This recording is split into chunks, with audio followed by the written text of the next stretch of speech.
Okay, well, welcome everyone to our third and final lecture that's being hosted by Bridges for Peace Canada and Winnipeg Friends of Israel. My name is Reverend Peter Fast, and I'm the National Director of Bridges for Peace Canada. Just a couple things by way of beginning tonight, this evening's time. The Executive Director, Mike Fegelman, who is in the poster and was expected to be our main speaker tonight representing Honest Reporting, is absent due to illness. And so we have Robert Walker, who is stepped in, and he's going to receive a full-fledged introduction. And Robert Walker is part of Honest Reporting, and I'll leave that up to Yolanda, who's going to introduce him. So we still have a speaker. We still have a speaker from Honest Reporting. The title and the subject has not changed, only the speaker. But we welcome Robert Walker this evening to Unveiling Media Prejudice Against Israel. So I wanted to first start off with just a few things by way of introduction of Bridges for Peace. We'll show you a short film as well. Some of you may have seen this, but if you are new to this webinar tonight and haven't caught the other two, then this will be the first time you are seeing this. Bridges for Peace, we are Christians supporting Israel and building relationships between Christians and Jews in Israel and around the world. We're an incredible organization that has been around since 1976, internationally based in Jerusalem, Israel, the one and only. And we're around the world in 8 different nations. And there's kind of 2 sides to the same coin of what we do as an organization. We are building bridges between Christians and Jews. And so as an organization, we reach out to the church, to the greater church, to all different denominations and congregations, pastors, all kinds of people to fundraise, raise donations. We have prayer support, we have seminars and lectures, and we speak in churches. And the message that we bring is there's multiple messages, but one of the foundations that we start on are the Hebraic roots of the Christian faith. We recognize throughout church history, much of church history, we have persecution often propagated against the Jewish people on behalf of people that called themselves Christians and represented the church. And so we oppose anything in our past that has skewed what we believe, how God sees Israel and the Jewish people. We see the value in the entire Bible. We see our connection going back even to the 1st century. Jesus, the disciples, they were all Jewish. And this is the root that what would become Christianity was grown from. And so we're connected. In fact, in the Newer Testament, it says we're grafted in. And this is something that much of the church over the centuries has lost. It has led to, not by all, but by many people calling themselves Christian, it has led to Christian anti-Semitism. And so as an organization, we also speak about not only God's faithfulness to Israel and our belief that God still has a covenant with Israel and the importance of the land and that God is bringing the Jewish people back to Israel, but we also address issues of replacement theology, the belief that God transferred the covenants that he promised to Abraham, Isaac, and Jacob and gave them to the church. And these kinds of theologies also gave way to anti-Semitism in the name of Jesus and these kinds of things. And so we seek to educate and resource the church. We also provide tours to Israel, discipleship tours, volunteer opportunities in Israel, opportunities for Christians to get involved and connect with Israel, both through faith and spiritual seeking, but also through the incredible miracle of modern day Israel. And then we also build bridges with the local Jewish communities in our nations. And so that's what you're seeing a bit of tonight. But in Israel, we have some incredible programs, and it's all donor-based, donor-driven by Christians all over the world. And so the programs we have in Israel, we're feeding over 22,000 needy Israelis. We repair homes, we work in schools, we work with Holocaust survivors, we visit people that have been affected by terrorism and war, especially just recently. We provide bomb shelters. We work even in the Christian Allies Caucus and the government, when we work with the religious community in the Orthodox world, to schools and municipalities, mayors, social workers, and we do some incredible work, all to bring us together because even despite differences that we may have, we actually share a lot in common. And that is one thing that is really on our heart as an organization, to draw us together. So before we watch this short video, I'm also going to say that after Robert speaks, Yolanda will introduce him, and after Robert gives a brief introduction, we're going to do tonight a little bit different than the previous two lectures. We're going to do it more of a Q&A style. So we're going to devote most of the time to your questions, for Robert and honest reporting, and it'll give a chance for Robert to really just shed light on the organization of honest reporting, what they're up against, and how we all can be involved, okay? And I will be fielding those questions. So without further ado, I invite you to just watch this short video of Bridges for Peace. Bridges for Peace. Christians supporting Israel and building relationships between Christians and Jews in Israel and around the world. Bridges for Peace, 50 years of blessing Israel and the church through compassion and revelation. Compassion. Feeding Israel's hungry. Caring for Israel's needy. Repairing homes. Giving hope to children in poverty. Helping the Jewish people return to their ancient homeland. Assuredly, I say to you, inasmuch as you did it to one of the least of these my brethren, you did it to me. Revelation, bringing the Bible to life in its ancient context, revealing the truth of Israel's prophetic significance, telling the story of Israel's miraculous rebirth, connecting Christians and the Jewish people through a grassroots global team of Christian representatives. For God's instruction shall go forth from Zion, the word of the Lord from Jerusalem. Bridges for Peace, a Matthew 25 ministry dedicated to supporting the nation of Israel and bridging the centuries-old gap between Christians and Jews. Bridges for Peace, your Israel connection.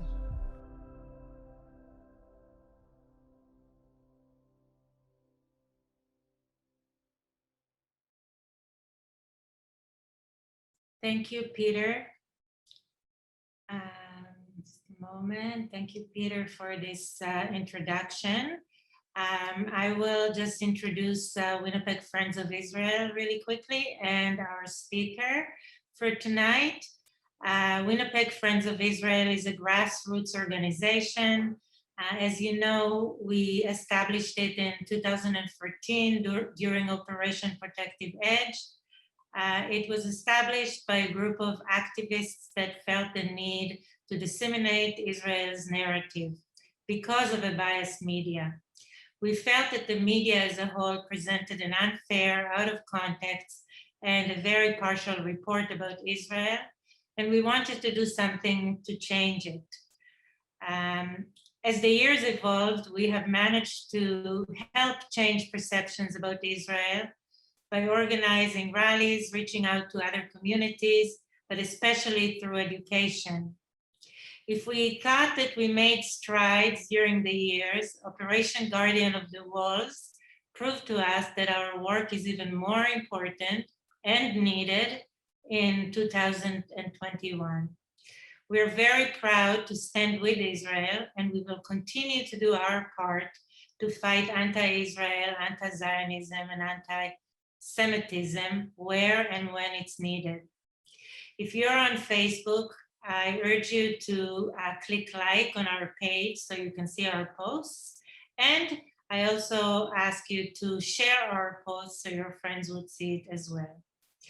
In the past month, we had successful events, and we are going to share some of the videos with those of you who are not able to attend. And I'm sure that you're going to find the event tonight extremely valuable. I am very excited to present to you Robert Walker. Robert Walker is the Marketing and Community Relations Associate for Honest Reporting Canada. Previously, he served as an executive director for Hasbara Fellowship Canada, and I think I spoke with him before. but then he stepped down, and Daniel Koren came to talk to us, a leading pro-Israel student educational organization. He has also led communication strategy for Israel's embassy in Ottawa, and has spoken to pro-Israel audience throughout North America. He oversees community Israel education for Honest Reporting Canada. Welcome to Winnipeg, Robert. And I'm wondering, maybe we can just start until we get some questions with, maybe tell us a little bit about what Honest Reporting actually does, and some of your experiences with the organization. Absolutely. Well, first of all, of course, Yolanda and Reverend Fast, thank you so much for having me. It is a pleasure to speak even virtually to the holy city of Winnipeg, and I hope to visit very soon. So as Yolanda, as you mentioned, of course, I work for Honest Reporting Canada, and what we are and what we do, of course, many of you, perhaps most, perhaps some, are familiar with us, but if not, what we are is really an independent grassroots organization promoting fairness and accuracy in Canadian media as it relates to Israel and the Middle East. And so many of you are familiar through some of the things like the action alerts, the daily briefings, when you read something in the news or hear something on the radio, and fire is shooting out of your ears, and you can't believe this has been published. 99 times out of 100, it's something that we know as well, and we do everything from writing rebuttals, which we frequently do, to doing outreach directly with editors and the journalists themselves, letting them know whether it's small corrections or errors or really bigger egregious issues. And there's actually one in Winnipeg that I dealt with a couple of days ago, and I'm happily talk about that. We do webinars once a month. We have podcasts weekly. So honestreporting.ca is where you can check all that out. Actually, today we just recorded and released a podcast talking about the Iranian propaganda campaign against Israel. It's pretty remarkable stuff, just talking about that, some of the research that we were doing. And that's all as it really relates to the media. So, and again, happily talk about any one of the different issues that we talked about, but really it's what started, I think, 20 odd years ago as a media watchdog has really become something much more comprehensive and much more all encompassing, which is, it's not just about, responding, it's about being proactive and trying to educate not just journalists, but the community as well. And I don't just mean the community, Jews and Christians and who are friends of Israel, but really the wider community who is unaware and uneducated because, they're not digging deep in the information because they have soccer practice and mortgage and 100 other things. They don't have time to dig down what they're reading on CBC. Whether that's true or not. And so we're there really as a resource as well for them. Thank you, Robert. I'm just wondering, before we get more questions, maybe you can tell us what happens when you find an article or you're being, somebody's writing to you about an article that seems to be unbalanced or out of context, full of lies. What is the how do you deal with it? Well, I think a big part of it has to do, Yolanda, with two factors. One, which is, do we have a history of, issues with this particular journalist or this particular outlet? I think that, most people can see the difference between, and again, particularly when there's a relationship, with, that Mike Fegelman, the executive director of Honest Reporting Canada has, we can usually tell, okay, was this an honest mistake? Because again, think of how anti-Israel activists typically phrase this entire conflict. It's, they stole our land, they murder babies. It's very easy to understand, the world according to anti-Israel activists. It's very simple. Obviously, we know it's egregiously false, but it's extremely simple. Whereas, and here's the messaging issue on our part, which is, what is our message, right? Is it that Israel has a right to defend itself? Is it, which kind of sounds a little wishy-washy, of course it does, et cetera. So I think their side, when you remove ethics and morality and truth and balance, it's very easy to have a very simple non-convoluted message. And so I think that's one of the issues. And so what happens is, first we need to determine, the nature of this journalist. Is this an honest mistake? We can't get in someone's head, but we can tell, okay, is this somebody who's had a continued issue of repeated egregious problems? And there are many, unfortunately, journalists who have that. And then is there somebody else for which maybe they made a source, or they sourced something that's, it's probably an honest mistake. And so I think typically we come out either way, we're coming out diplomatically and assertively, but it really depends on whether we do it a public rebuttal. Of course, we'll try to get it published in that particular publication. And then, for example, last week, there was a whole back and forth that we had in one of the newspapers in Prince Edward Island, which is not known for its, hotbed of anti-Israel activity, but there was somebody there who wrote just one of the most bonkers anti-Israel articles that could be seen, just full of absolute nonsense that was responded to. So that's one. But then, like I said, a lot of it is really personal one-on-one relationships too, which is, hey, listen, there was an error here, etc. This is something that needs to be fixed. But really, when I would say 99 times out of 100, when you're reading something, you're having your morning coffee and you spit out the coffee because you're reading in the paper or something you can't believe, we are almost certainly, already in touch with journalists at that point. We're already either formulating rebuttal or directly doing outreach to those journalists at that time, whether it's sending out an alert, to our 45, 50,000 subscribers, letting them know, because again, I can tell you, and this is something Mike says, that we can say with absolute confidence that every time you write a letter to the editor, every time you write a letter to, a publication saying that you take issue or umbrage with reporting, those get logged and those get reported. And I know that we can feel very disenchanted and say nobody listens, nobody cares, nobody's paying attention, but absolutely they are. And I think that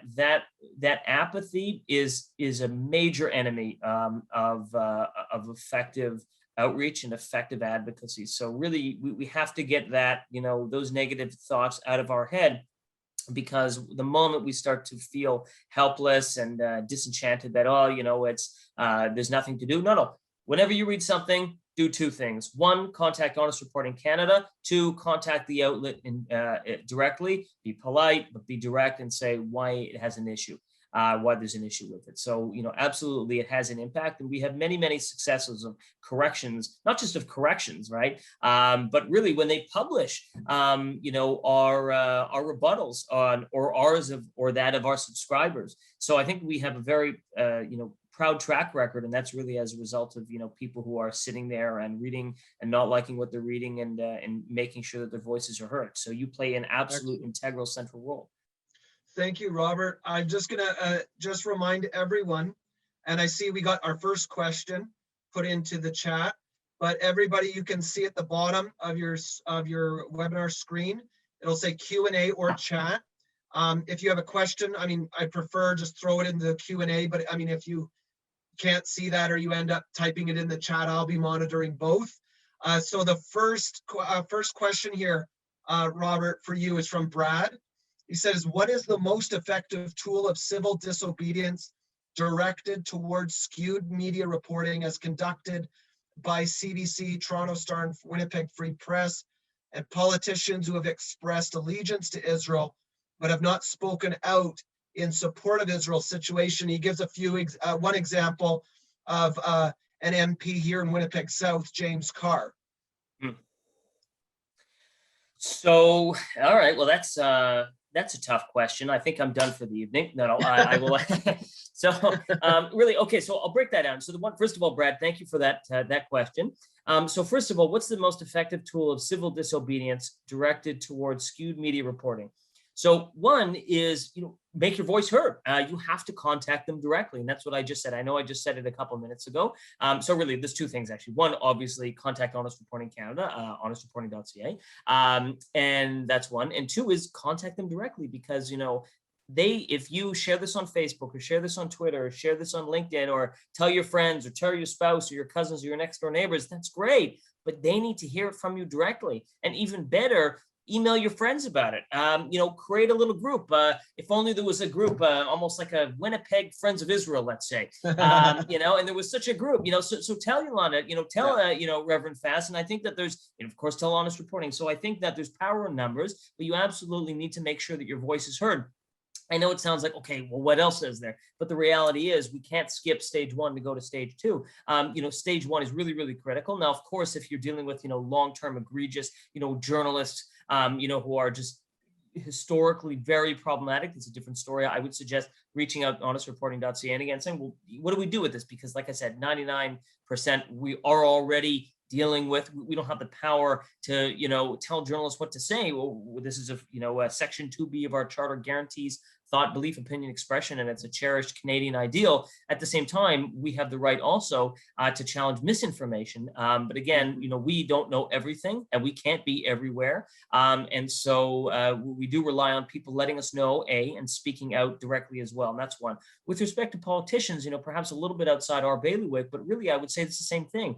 MP Carr, I know he had cancer a couple of years ago. I don't know how he's been doing. I know he had stepped down from his cabinet post, but I would suggest reaching out to these people directly. Some of them are approachable. I don't know his particular, how approachable he is, how responsive he's been. I believe he's even Jewish, if I'm not mistaken. But again, that doesn't, always mean anything. But my understanding, he is quite, like I said, as Brad said, a supporter of Israel. I would say, it's worth reaching out to these people and directly and saying, listen, private words of support are lovely, and that is a good thing, and thank you for that, but we need you to step up. We need you because especially over the last month, the last 6 weeks when we had the war between Israel and Hamas in Gaza, we all know that the upsurge in anti-Semitism, Jews getting yelled at and assaulted and verbally abused, was significant and very worrying. And it's precisely at those points when a private pat on the shoulder is nice, but it's simply not good enough. And they need to be told that. That's a good answer. We have another one submitted question.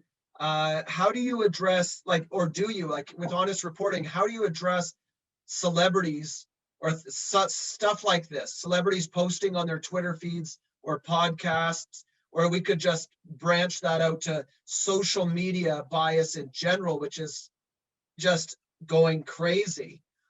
It's just a spew of it. How do you address this? Does honest reporting address social media bias towards Israel, just full-blooded out anti-Semitism? How does honest reporting respond to these things? It's a good question. I think honest reporting, really, we focus in terms of, I think, the context of, Canadian media bias. So, for example, here's where there's a bit of a gray area, which is, if we have a celebrity or an influencer, last couple of weeks, someone I never even heard of, Haddad, was it Bill? I don't know the world of, of early 20s fashion people based in LA. Regrettably, it's not an area of expertise. But these people have, in the last month, become international geopolitical experts, of course. Yeah. And so, unfortunately, when you've got 40 or 50 million, as I said, there's two sisters of Lebanese descent who are Bella and Gigi Haddad, who have become, who are big, Hollywood celebrities and influencers with tens of millions, and they're anti-Israel, and they've both been posting quite significant. And this is one of the news. There's also actually a Canadian fellow, an actor, Seth Rogen, a Jewish guy from actually Vancouver, who unfortunately has come out as quite an anti-Israel voice, which is particularly egregious. It's disappointing. So where Honest Reporting Canada deals, we don't deal with, let's say, sort of Twitter celebrities, etc. But we do have instances, for example, when there are journalists. And so, for example, there was a journalist a couple of weeks ago from the Globe and Mail who posted on his own Twitter feed, some pretty anti-Israel, egregious, misinformation as well. Mm-hmm. So that's something that we make sure to screen cap, and we make sure to, to publicize as well, because this is, and believe me, and this is the kind of stuff where when I said, I know I sound like a broken record, but we can't be everywhere. We can't see everything. So if you see something from a journalist, particularly somebody, like I said, so somebody who writes for the Winnipeg Free Press, but follow them on social media too, because you know what? Sometimes they'll have one persona here, and they might say something that's completely different, and they need to be called on that. And who knows? It's something that that there's a possibility of engaging with them directly, or if not, possibly with their bosses or their editors as well. So where Honest Reporting Canada, like I said, is I think where you more have journalists and reporters. on their social media platforms, which again is quite significant, as opposed to maybe, Russell Brand is mentioned, or Seth Rogen, etc. As egregious and frustrating as that is, ours is really the focus of, journalists and media, and sort of, and again, that could be social media, that could be blogs, webinars, podcasts, newspapers, radio. So we certainly have our hands full. Yeah.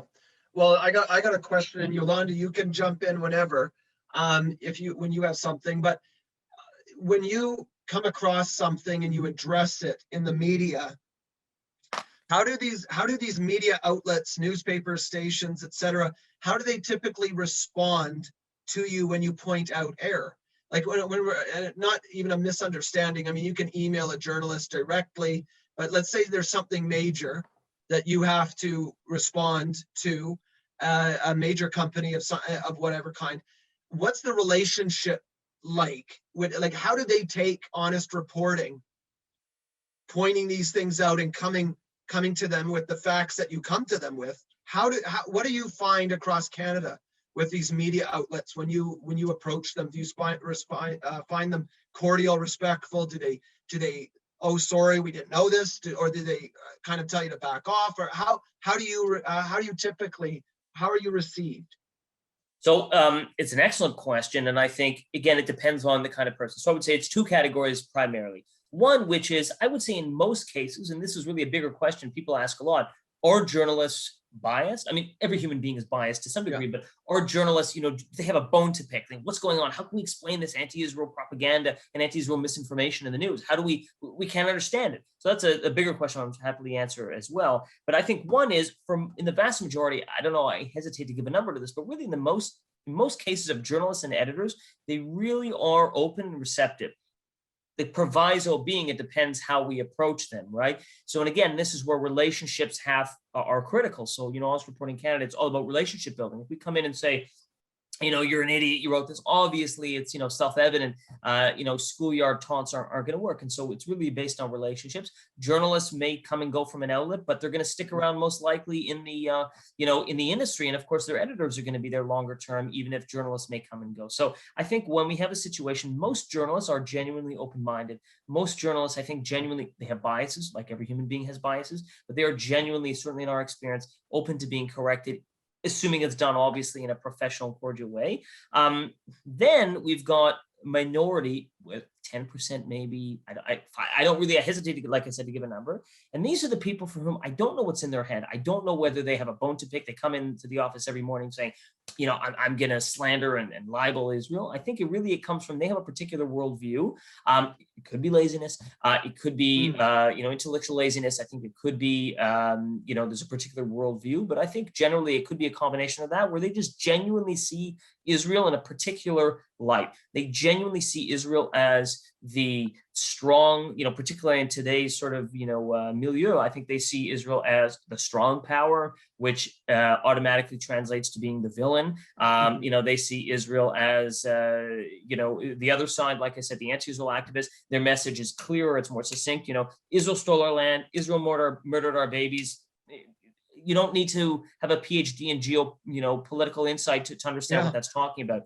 Meanwhile, like I said, I think our side, when you're trying, but that's just because the analogy I always like to use is what our opponents are doing is pushing a boulder down a hill. Just as Hamas doesn't care what they kill, whether they fire a rocket into a kindergarten or a school or a gas station, they are a hospital, they don't care, as long as they kill Jews. So they're pushing it. Meanwhile, what we're trying to do is we are trying to push a boulder up a hill, which is we're trying to educate people about, the truth of the Middle East. And I think that is really because and I use that term very purposely, Reverend Fast, where I don't say pro-Palestinian, because I make a distinction between pro-Palestinian and anti-Israel, right? Yeah. I think legitimate voices can have legitimate criticism of Israel, as we've said and everybody has said since day one.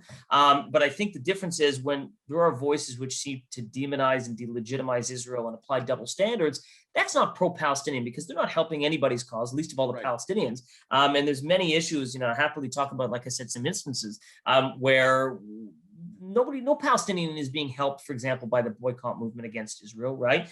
They're just trying to demonize Israel. They're pushing the boulder down the hill. So it's a lot harder, like I said, to push a boulder up than push it down.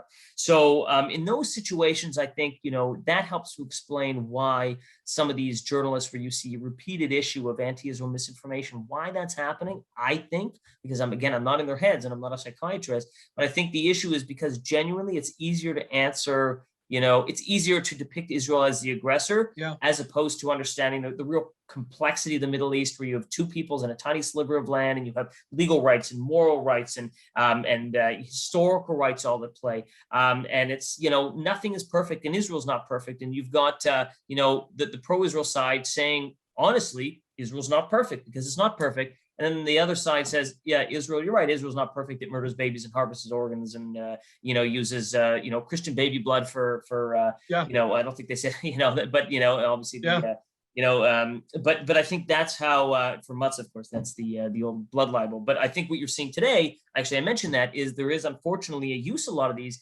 very, ancient kind of hate messaging, like blood libels, that are frequently popping up in the Arabic media. And then unfortunately, sometimes we see that being, published here. And I'll give you another example in a minute, but I think we have an issue where there's a lot of misinformation coming from around the world, and, Iranian disinformation, etc., that's being therefore sometimes peddled or repeated in Canadian media. And that's a very scary thing, because we might be able to determine where that came from, but someone reading that, they don't know the difference between truth or fiction. Because again, if you read something on a topic that you didn't know anything about, or I did, how do we know the difference of what's truth or fiction? We don't know. And that's, again, why the role of not just honest reporting, but the role of individuals who needed to step up and say, hold on, this is the truth, and this is fake.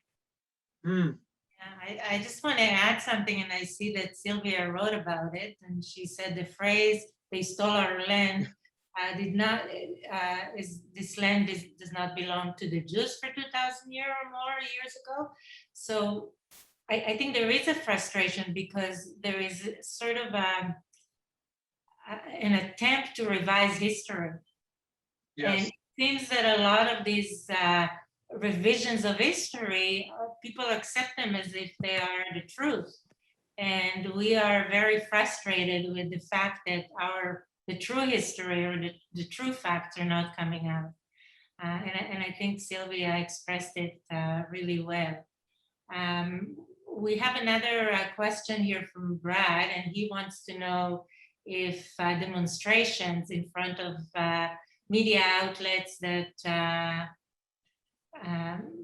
repeatedly single out Israel and are not being truthful, or just use half-truth and out of context statements, if demonstrations and petitions could help. So I mean, listen, that is not necessarily our area of expertise in terms of, public. I would say, listen, always making your voice heard is a very important, critical thing. And I would say, it has to be up to the individuals to determine, whether protesting publicly, whether a petition, whether letter writing, whether, a demonstration, like I said, is the best way. And again, I think it depends on context. One of the important things I would just, on my own say in terms of, public, voices, is that, when we have letter writing, for example, 5 letters can make a difference, and that can be noticeable. You have a protest with 5 people, I think the optics could be sometimes quite the opposite. It could suggest that, hey, listen, nobody cares about this, only 5 people. So again, that's just my own perception. That may or may not be the case. Again, that's not our area of expertise in terms of, that particular method. Our method really is, holding, Canadian news media to account in terms of falsehoods and misinformation as it relates to Israel and the Middle East. So what I would say is, but either way, the principle, Yolanda, is the same, which is make your voice heard.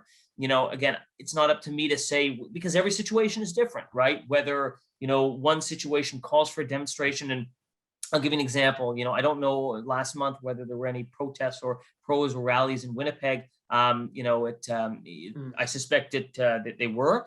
There was something, certainly in Toronto. I know Montreal. I think Calgary, Vancouver. There were pro-Israel rallies, and again, these were organized usually without organizational support, and usually, overnight, because I think people just, that they were fed up and they were angry, and they wanted to make their voice heard in support of Israel, and they wanted, that voice to be seen or heard. So I would say that as long as you're making your voice heard and you're doing it in a responsible way that's going to reflect well on your voice, on your position, then I think you should do it. Again, whether something is more effective or less effective, that's not something that, again, depends on the situation. But I would say, listen, make sure your voice is heard, because if you don't, toot your own horn, no one's going to do that. If you don't speak out, no one's going to do that.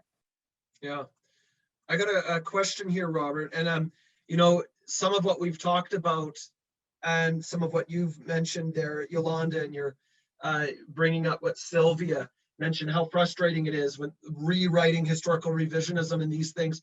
And your analogy, Robert, of rolling a boulder down versus pushing it up. It's what the difficult thing with all of this too is that people on the other side often use these very emotional, sensationalist, revisionist statements. And I mean, anybody with half a brain can just say something out of nowhere, like they kill our babies. But then for people like us, it takes a lot of time to put something together to show that that is wrong. So you have this never-ending tide on the one hand of buzzwords, of accusations, of statements, and many of them, they're all kind of the same. Many of them are the same. I don't know if I've really heard anything brand new.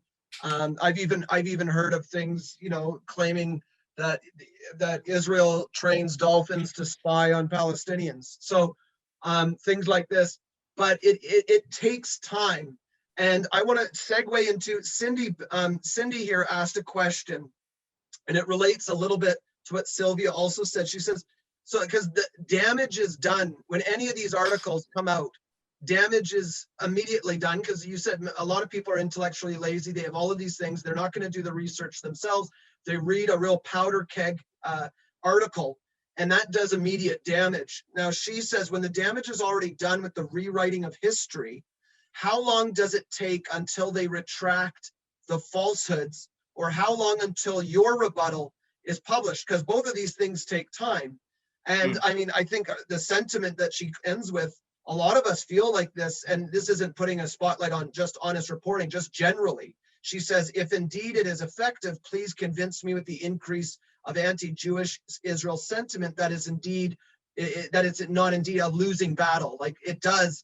And we just experienced, which is why we've had these 3 lectures in a row, a sudden, like we've seen anti-Semitism for decades and centuries, but a very public, brazen, angry, hateful anti-Semitism erupting in city streets all across this country. And there was a number of things that even happened right here in Winnipeg. So can you comment on that, with you bringing something to a major issue?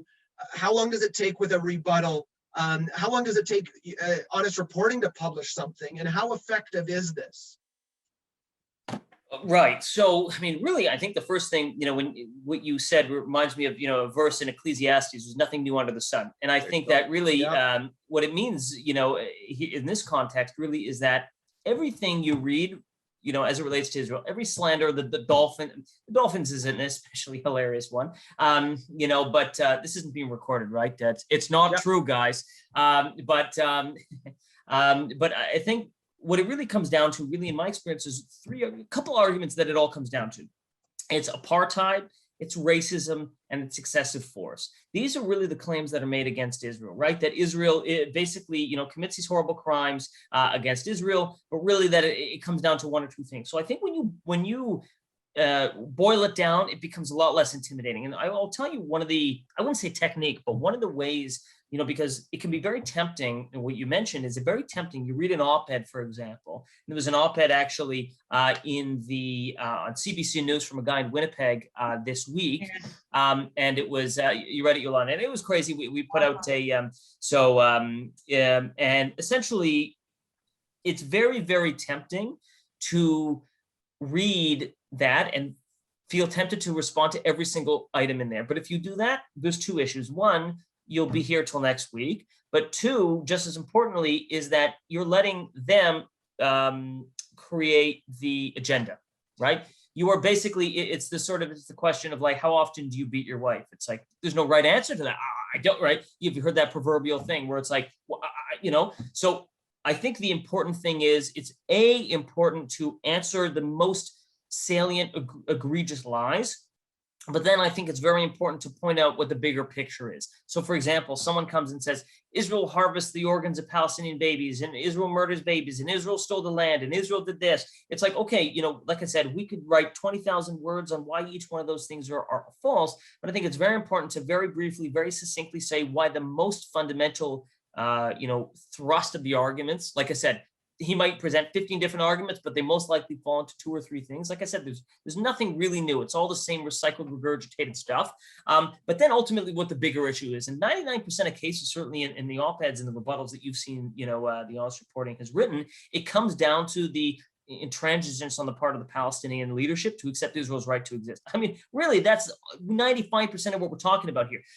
Whether let's say somebody thought, that Israel had no right to Judea and Samaria, right, commonly called the West Bank. Let's say somebody believed that Israel had no right to that. Now, obviously, it's our position that Israel has legal, historical, and moral rights to be there. It's not up to Rob Walker to say what Israel should or shouldn't do in terms of a final peace agreement. I have my own personal opinions, as we all do, but that's not what I'm saying right now.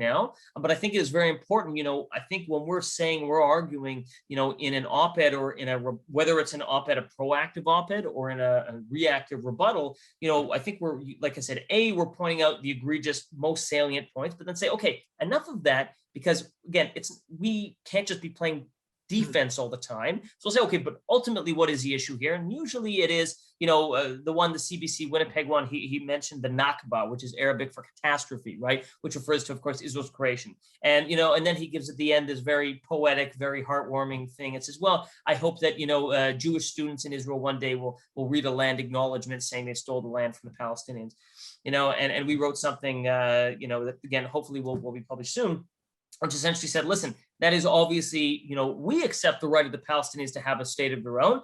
This is certainly the position of the Israeli government. Again, whether it's individuals we may agree, as individuals we may disagree, but that is the position of successive Israeli governments of accepting a 2-state solution. Meanwhile, you have Hamas in their charter, which calls, says, all Muslims, in the end of days, the trees will call on the Muslims that there's a Jew hiding behind, come and kill them. So I think, and this is in the charter of Hamas. So I think we have a bit of an issue when one side can't accept Israel's very right to exist. And then, of course, to say nothing of the incitement that you see in the Palestinian media, right? That, they're teaching little kids to glorify suicide bombings. So obviously we have a situation here where one side has made painful concessions for peace, as Israel did in 2005, forcibly, evicted 10,000 Jews from their own homes, kicking and screaming. And it was this terrible, internal crisis. And of course, they've made multiple peace offerings in 2000 Camp David, right? Where they offered basically everything but the kitchen sink. I think they offered that too. And it was, of course, rejected. It wasn't just rejected, but Arafat, of course, doesn't even come back with something else.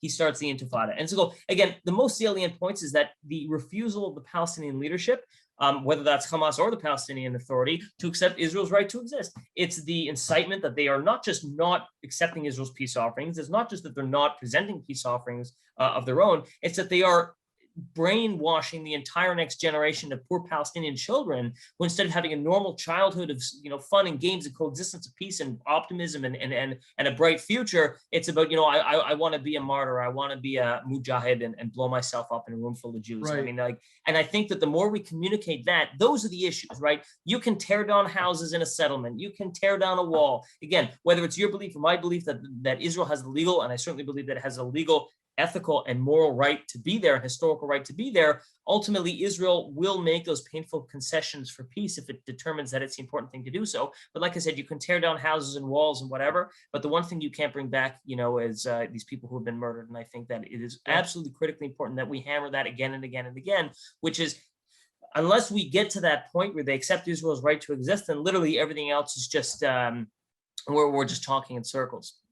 And I don't think people fully recognize that they really, I think two men, understand this as it was described to me once, two bald men fighting over a comb, which I don't fully understand that analogy, but whatever. But I think the idea here is, I'm constantly watching my own hairline, very careful of that day. But I think the issue really is that, yes, there are two peoples who live in a small land and both peoples have a right to be there. And we understand that nobody's going away, nobody's disappearing tomorrow. But what's the solution moving forward? And I think the more that you see a delegitimization and demonization of Israel that takes place, among Hamas and its sympathizers, and the same message is very important that we rebut very, very assertively that. Now, obviously, the case I just talked about, and I'll stop here. I know you want to ask a question, but that's an exception. I would say in most cases, and that's a guest voice, in most cases, you really do. And I'll talk about another one, the University of Saskatchewan student newspaper had the most unbelievable, egregious, and we had it removed, actually. We didn't even ask for it to be removed, but we contacted them a couple of weeks ago. We said, please, it was a rebuttal, and they removed it. We didn't even ask it. And of course, then the news, CTV Saskatoon, or I think it was talking about Honest Reporting Canada, shadowy, organization. We didn't even ask for it to be shut down. We just had a rebuttal. So again, I think it's recognized that in the vast majority of cases, journalists don't have an agenda here to demonize Israel, but sometimes when you have guest voices, etc., it is critically important that we speak out, not just about the individual thing, but we don't let them set the agenda, because like I said, if that's the case, they'll throw everything at the wall and hope something sticks, and we'll be playing defense all day long. I just have a question to, we all read the article in the CBC by the head of the Islamic Association here in Manitoba, and we were all horrified by it. But you said that you were writing something. Who are you sending it to? Is CBC going to publish it, or are you going to publish it in your correspondence? Because that's still in the works, maybe I shouldn't give too much detail, but I can tell you typically, for example, what would happen is that, obviously in most cases when there's something particularly, we're not talking like a little correction, Israel did this and this little fact wrong. We're talking about when there's a guest voice, again, that's just pure, and it's usually 99% of the cases, it's an opinion piece. It's not a news piece, which opinion pieces are totally fine. And, being critical of Israel is totally fine. But again, it's when there's just, real misinformation that's being provided. So we would usually pitch it to that outlet first, and we would say, please publish this rebuttal. And often they will. Like I said, not all the time, but often they will. And if they do, fantastic. And if they don't, then what we would do is we would publish it on our own website, honestreporting.ca, and then we would send it out to our 50,000 subscribers for them then to speak out, because we're playing a long game here as well. Like I said, in the short term, we would love to have, articles and op-eds and podcast webinars, et cetera, that are, egregiously anti-Israel corrected. And we certainly try that. But listen, if they don't publish it, there's nothing we can do about that, but publish it on our own, send it out to our large and growing list, but then also try to continue that outreach and that relationship building with the powers that be at that outlet to say, listen, you might not have published our piece now, but we have an issue that we need to deal with moving forward. And I think that, like I said, it's about winning the war. Of course, we want to win as many battles as we can, but we can't win every battle despite our best efforts. And so when we can't, we then at least want to make sure that we can continue to win the war. And so then to answer, actually, Reverend Fass, I know I'm doing a lot of talking here. I just want to answer this very briefly. You're the speaker. But you mentioned something about, in terms of, geez, we're losing the war. How can we feel like we're winning here despite the truth? And I would say it depends on how we measure the impact of not just our work, but in general. How do we know we're losing? Where the people often ask us, we're losing. I say, how do you know we're losing? Well, because there's anti-Semitism. I would say, well, certainly there's anti-Semitism. That's not new. I would say, but it's very easy for an individual to have one idiot, spray painting swastikas on synagogues or on garages or yelling "Free Palestine" at Jews in a Jewish neighborhood.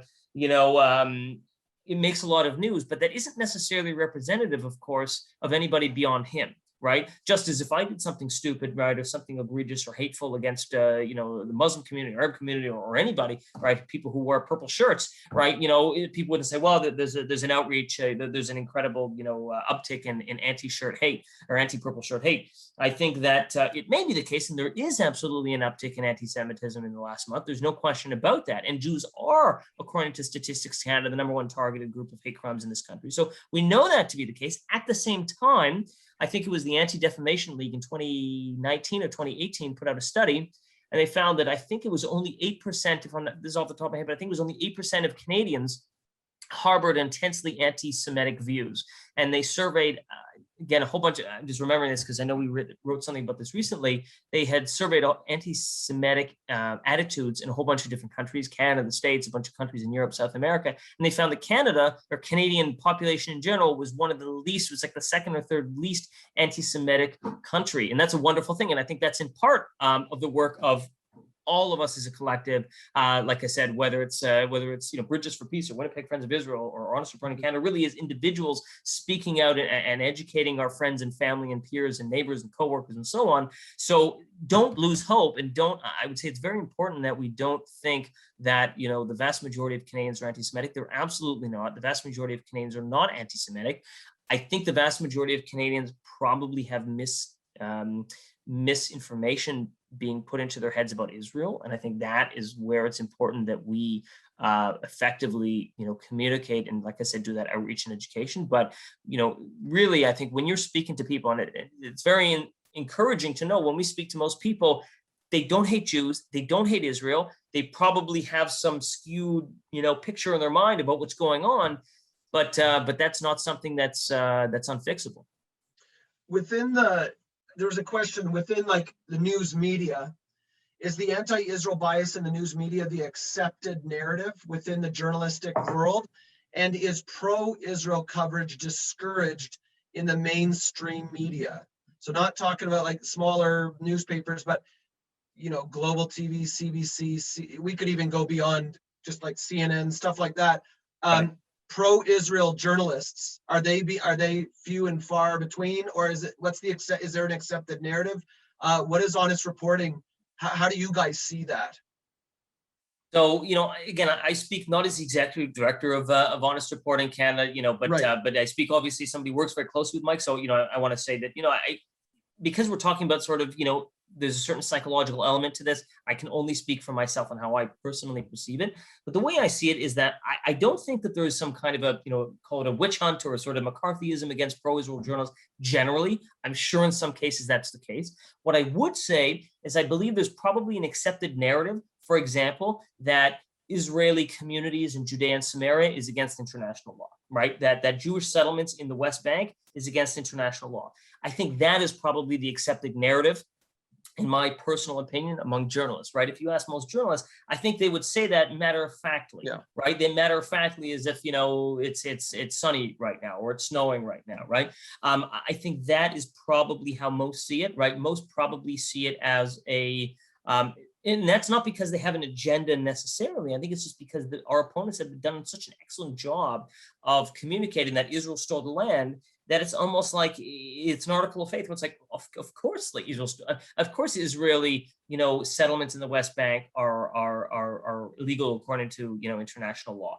And I think that when we communicate the actually, it's not the case. If you're not familiar with the work of Professor Eugene Kantorovich, really remarkable stuff in terms of which I won't get into the legal rights. But again, it's very technical. And again, most people don't know that. When you read it, it's unbelievably eye-opening, or they learn about San Remo, things like that. But again, most journalists, that's not their expertise. They're not subject matter experts. And we're not asking, they don't need to be subject matter experts, because they can't be, unless they're a Middle Eastern bureau chief. We would certainly hope that they are.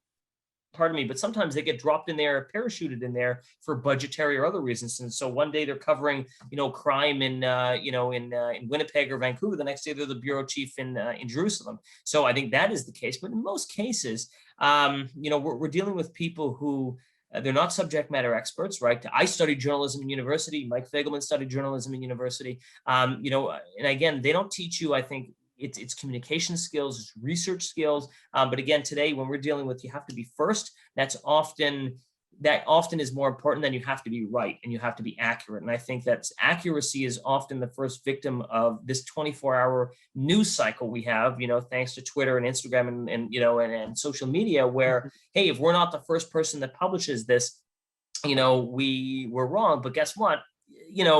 Doing something really quickly is not usually conducive to being accurate, right? I'll never forget, it's in a different context. My father always told me, whenever you're having, contractor work around the house, it's, quickly, it's either quick, it's on price, or it's high quality. Choose two of the three. You never can have all three, right? And I guess it's the same thing here, which is, you want it really quick, you want it really accurate, or you want it really comprehensive.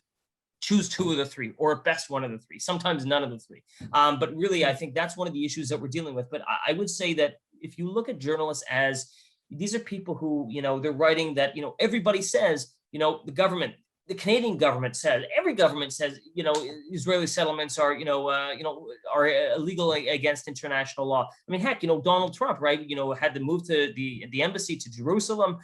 It was not Eastern Jerusalem, of course. It's important to mention. They recognized the Golan Heights, but they didn't recognize, Judea and Samaria. So I'd say even in, or Stephen Harper, even here, we think of some of the most sort of, widely seen pro-Israel views, whether you agree or disagree with their policies, they did many of their policies, I think, were seen to be supportive of Israel. But even Stephen Harper, the rules of, foreign affairs didn't change its view that settlements were illegal.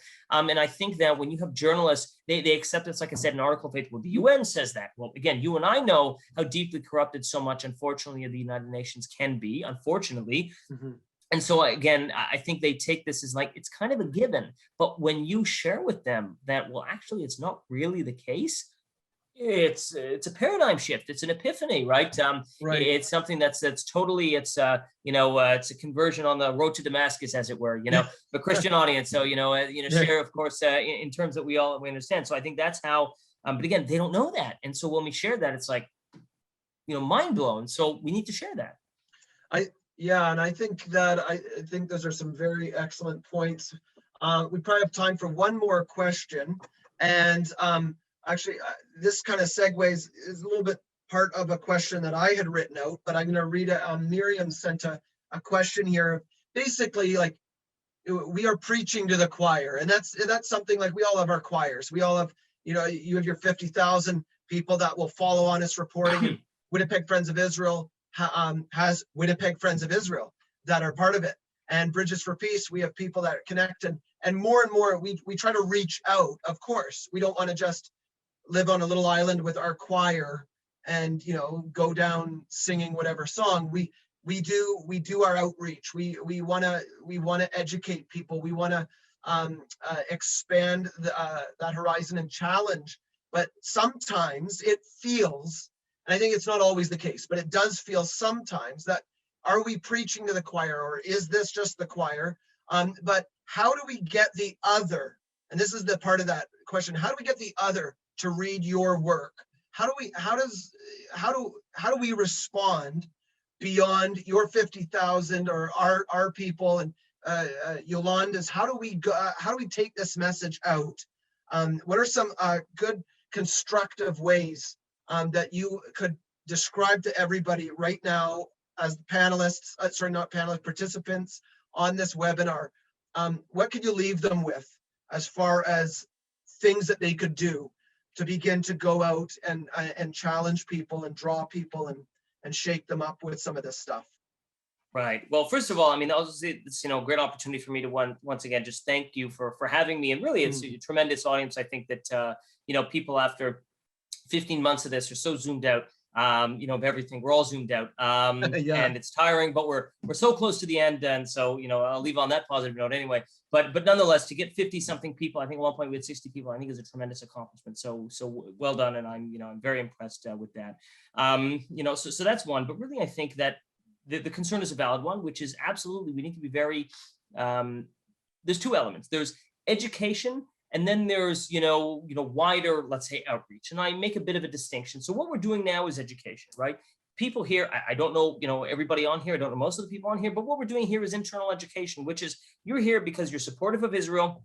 You might have specific criticisms of Israel, and that's fine. We all do. But again, I think the issue is that, we're here internally learning. This is, we're going to the gym right now, right? We're picking up the dumbbells. I picked up dumbbells once, but my understanding is that the more you do it, you're supposed to get bigger muscles. I think that's how it works. And so the idea is that that's what we're doing tonight. Tonight, we're doing the hard work. And, in the previous sessions, that's what you're doing, whether it's learning the techniques or whether it's learning the facts, you are doing that. Now, obviously, that is only half the equation. The other side of the coin is, what do you do with that information? So, you come on this presentation tonight, of course, and we said, wow, there was a, wonderful, hilarious, young man named Robert Walker, and we should have him in more often. And he talked all these wonderful things. And okay, well, great, but what do we do with that? So again, I think there's a couple elements. Obviously, you're speaking from the context of, Honest Reporting Canada. So what we would say is, listen, bookmark, if you're not already on our list, go to honestreporting.ca and get our emails and get our newsletters. We send like 3 or 4 emails a week. You don't have to get that many, but you can sort of sign up for how many. Send it to send it to, again, I wouldn't say just send it to random people you don't know, because that's spam, and people are going to tune you out very quickly. But I would say, if you know people who, let's say you've had a conversation with them, you could say, hey, listen, hey, John, hope you're well. I know you were saying something like this, thought you'd be interested because we were talking about this. That's one. Or let's say you say, I don't really know anybody like that. It's not the case. I'm working from home. I don't really have that. Fine. That's fine. So I would say, listen, if you're not on social media, then, share in the groups that you can. If you have, let's say there are political groups on Facebook that are, open-ended, Winnipeg, political gurus, or, Winnipeg, Middle East, whatever, you can share it in places like that. But again, I think one of the most impactful things, let's say somebody says, I don't know social media.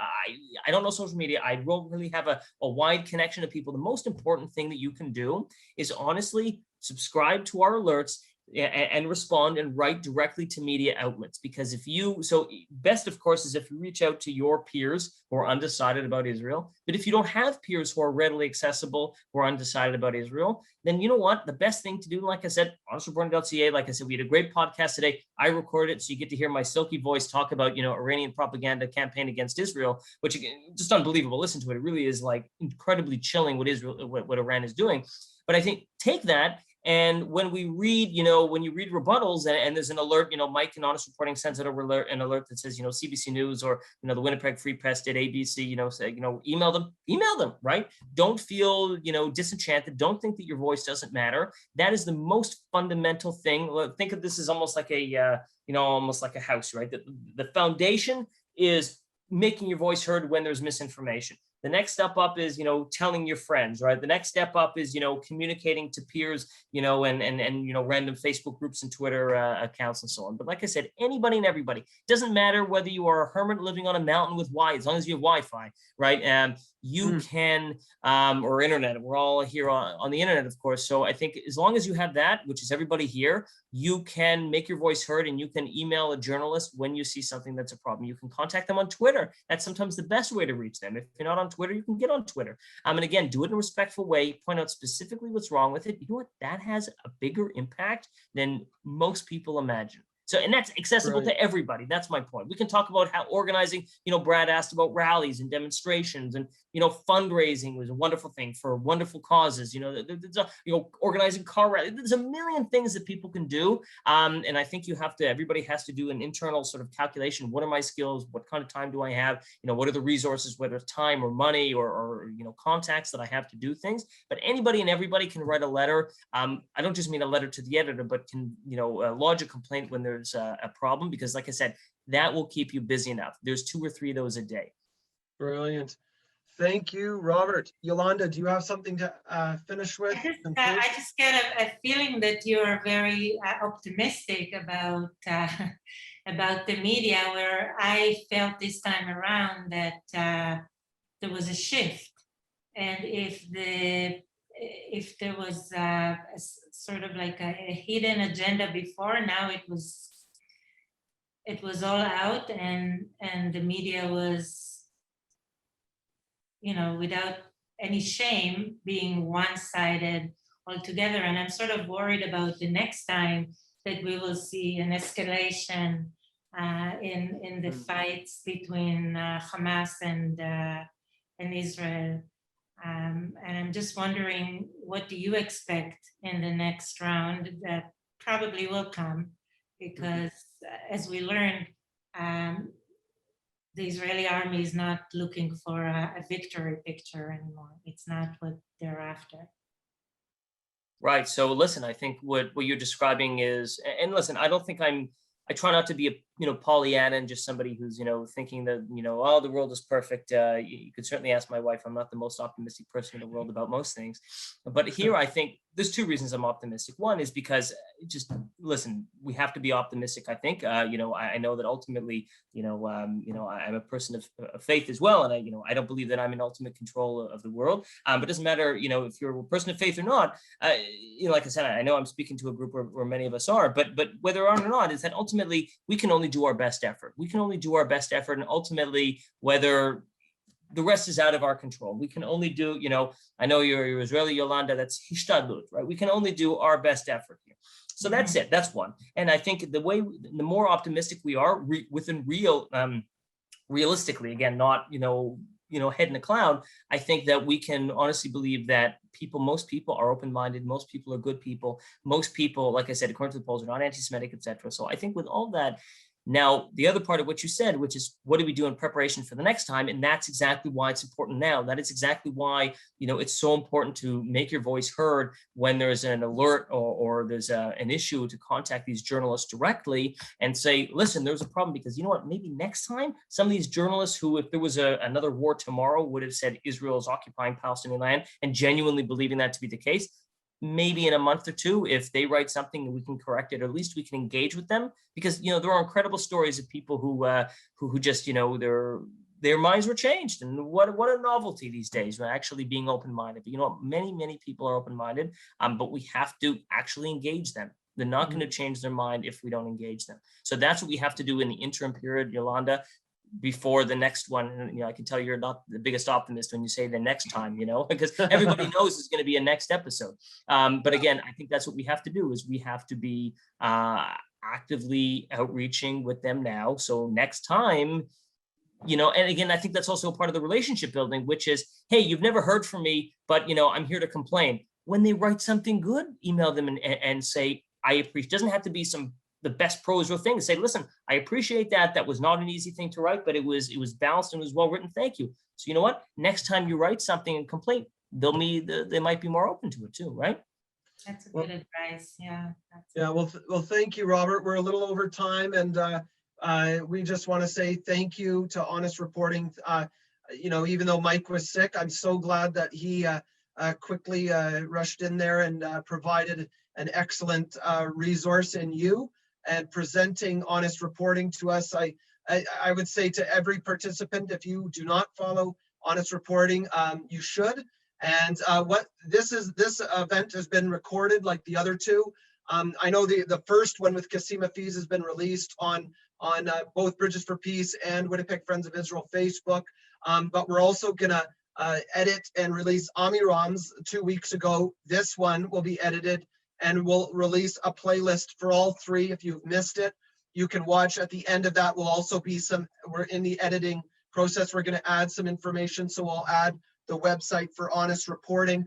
Check them out. Check Bridges for Peace out, and check Winnipeg Friends of Israel. But thank you so much, Robert. I mean, this is such an enormous subject, but I'm glad Yolanda wrestled you, Honest Reporting, into this lecture series, because what we've seen is the issue of the normalization of anti-Semitism. We've seen the Israel's military challenges in being ethical and moral in fighting against a death cult of Hamas in Gaza. And then this lecture, we've seen the other troubling issue that all of us have faced, and that's the media bias, unveiling the media bias. So thank you once again for coming, and thank you everybody for participating. Yolanda, if you want to say any closing words. Yeah, I want to thank you so much, Robert, and it was great finally meeting you, even though Likewise. it's on Zoom. And you really enlightened us, and I do feel a little bit more optimistic, because I was like many others thinking, well, what can I do? It's like we lost the battle, but maybe we didn't. Maybe we need to continue and try to change things. I also want to thank Shelley Faintak for connecting us with Honest Reporting. So thank you, Shelley. And we hope that we'll see good results with your work and our work, and all those who love Israel. Thank you.